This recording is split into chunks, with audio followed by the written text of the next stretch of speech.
Olá, eu tenho muito prazer em estar conversando com você nesse pequeno bate-papo nosso sobre coaching ontológico. Essa é uma ferramenta absolutamente inovadora que só foi possível acontecer em função das características dos primeiros anos do século XXI.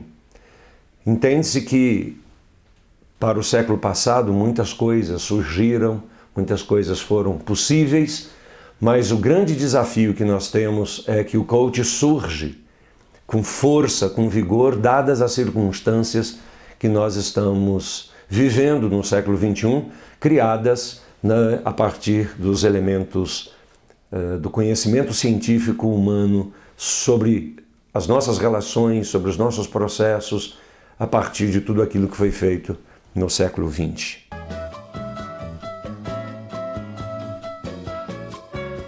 A partir de 1960, com as aplicações de Drucker nas suas mais diversas facetas, nos seus mais diversos matizes, começa a haver uma recuperação lenta de uma nova forma de se pensar as relações entre as pessoas e a gestão das pessoas a partir do retorno de um elemento que até então tinha ficado esquecido, ou se não esquecido, pelo menos colocado em segundo plano, que é a figura humana absolutamente central em todo o nosso trabalho. E a redescoberta da pessoa humana nos contextos sociais, organizacionais, etc., fez-nos dar conta de que necessariamente os modelos matemáticos, os modelos cartesianos, os modelos absolutamente mecânicos não eram suficientes para dar conta dos resultados que se esperavam dessas pessoas. Então nós começamos aí a entrar num momento de enorme frustração. A pergunta que se fazia naquele momento é: por que as coisas não dão certo? Nós temos tecnologia, nós temos dinheiro, nós temos recursos, nós temos isso, temos engenharia de processo. Por que esse negócio não funciona?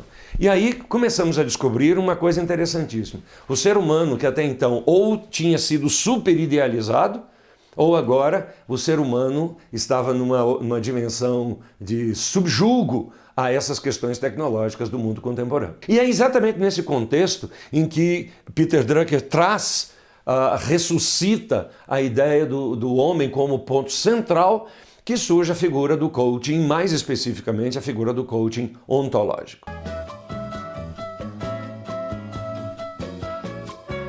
Bertalanffy mostra que uma borboleta bate asas lá na Patagônia e gera-se um tufão na Flórida, por causa da convergência e da confluência de processos. Então, a teoria dos sistemas veio dar esse suporte para a gente pensar no mundo como sendo uma grande interação de todas as coisas.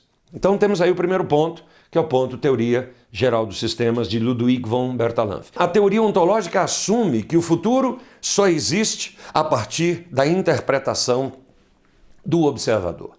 Então, na verdade, é o seguinte: você que está me vendo e me ouvindo e me escutando nessa nossa conferência aqui agora, imagine que se você não estivesse aí, o que estaria acontecendo? Do ponto de vista sistêmico, se você não estivesse aí, na sua casa, no seu trabalho, no seu computador, nos assistindo, o que estaria acontecendo se você aí não estivesse?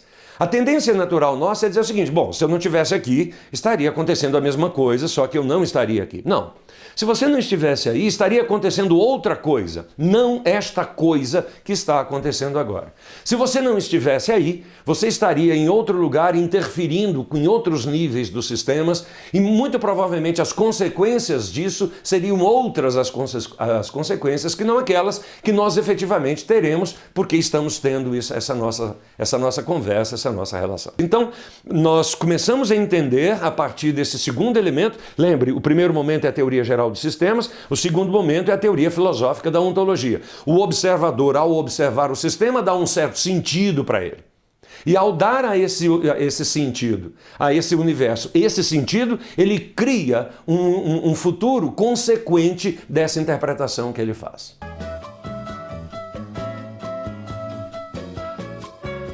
Humberto Maturana, de quem eu tive o prazer de ser aluno, um grande pensador chileno. Humberto Maturana cria a chamada ontologia da realidade, mostrando que esse observador estabelece com a realidade um processo conversacional. E aí, o Humberto Maturana traz para a mesa da discussão ontológica o papel da palavra, o papel da conversa, como sendo o elemento central que fecha esse triângulo entre teoria dos sistemas de Bertalanffy, os ontologistas do século do quinto século antes de Cristo, e a concepção moderna de Maturana sobre a teoria da linguagem, e depois seguido por Rafael Echeverria no programa da ontologia da própria linguagem. O conceito de ontologia aí aparece como originalmente se concebeu na Grécia. Quer dizer, ontologia aí vai ser onto, ser, e logia, estudo.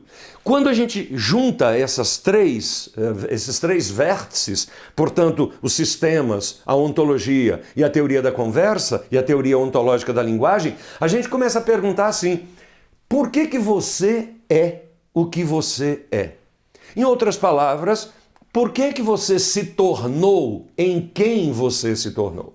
A resposta que a ontologia nos traz é: você se torna em quem você se torna porque você decide da forma como você decide, porque você faz as escolhas conforme você faz as escolhas. Ou seja, isso não é uma mera tautologia. Você é o que é porque você escolheu as coisas que escolheu.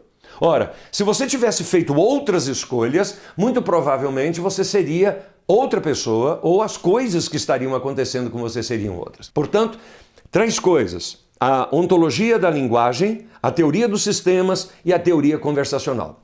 Essa teoria conversacional, por sua vez, ela restaurou o poder da palavra e o poder da conversa nas nossas relações sociais.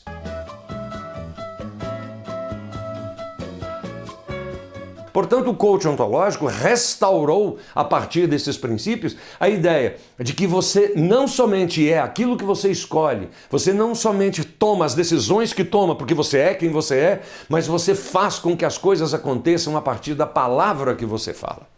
Então veja, a questão é: o que é que você provoca quando você conversa, quando você fala, e o que é provocado em você quando você escuta algo que alguém disse, escuta algo que alguém lhe promove, lhe propõe. Então, a ideia que está por trás desse contexto é uma ideia poderosíssima, ou seja, os elementos conversacionais geram as competências que eu preciso para poder fazer com que as coisas aconteçam. Agora, como isso funciona sistemicamente, o sistema não está preocupado se você tem ou não tem consciência disso.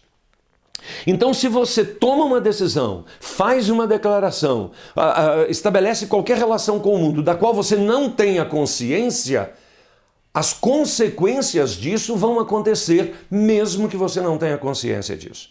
Então, o que eu estou lhe chamando a atenção? Eu estou lhe chamando a atenção para dizer assim: o seu ato conversacional faz com que as coisas aconteçam. E ao fazer com que as coisas aconteçam, você está revelando quem você é, os seus padrões de escolha, os seus padrões de verdade, os seus padrões de certeza e por aí vai.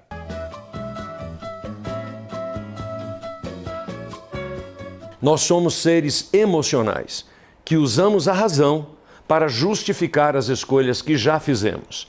Portanto, se somos seres emocionais e são as emoções que determinam o nosso agir, o nosso fazer, nós vamos entender que estas emoções, elas se realizam no nosso corpo. E a partir do modo como elas se realizam no nosso corpo, eu estimulo uma linguagem específica sobre esse conjunto de fenômenos que estão acontecendo com o ser humano, portanto, como observador. Tem um caso interessante. Eu conversava com meu filho há alguns anos atrás, estávamos num jantar, e ele virava-se para mim e dizia assim: pai, quando eu crescer eu quero ser absolutamente igual a você. Eu digo: menino, deixa de bobagem, aproveita as oportunidades que seu pai não aproveitou, vá em frente na vida, seja mais do que isso. Ele diz: não, pai, quando eu crescer eu quero ser igual a você. E eu dizia: meu filho, vá em frente. Ele dizia: pai, não se preocupe, eu me contento com pouca coisa. Repare que isso, as pessoas acharam graça quando eu conto isso. Eu ri bastante nesse momento que ele falou essa história. A pergunta que a gente tem que fazer é: por que eu achei graça disso? Repare que ele dá uma resposta terrível, eu diria, né? Agora, por que essa resposta me fez rir? Porque eu estava emocionalmente bem comigo mesmo e estava emocionalmente bem com ele, e a nossa relação estava emocionalmente bem. Então, quando nós estamos emocionalmente bem, a interpretação que nós fazemos do nosso contexto, ela tem um perfil um pouco mais efetivo. Então veja, se eu estou bem com ele, ele está bem comigo, estamos bem em nossas relações, quando ele diz: pai, eu me preocupo, não se preocupe, eu me contento com pouca coisa, ele não está me desqualificando, ele não está me criticando, ele está simplesmente fazendo uma declaração jocosa, uma piada, e a gente riu disso. Só pudemos rir porque estávamos emocionalmente bem.